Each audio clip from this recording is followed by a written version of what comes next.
Hello mga lods, ito na yung kanin at saka kaning bahaw at saka minsan yung latte kung tawagin. Siyempre, kain tayo. Dapat first bite ng kanin, isusubo, 3 points. Dapat ulam natin. Sarap. Hulog.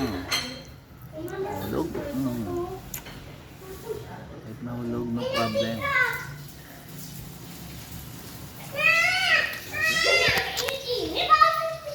Ganitong ulam, okay na eh. Kanin pa lang.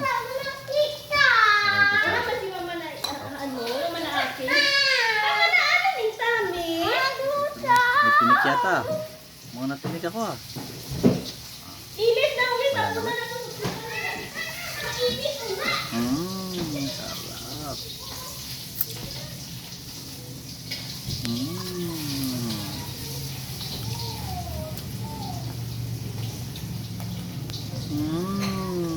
Sarap talaga ng migsan.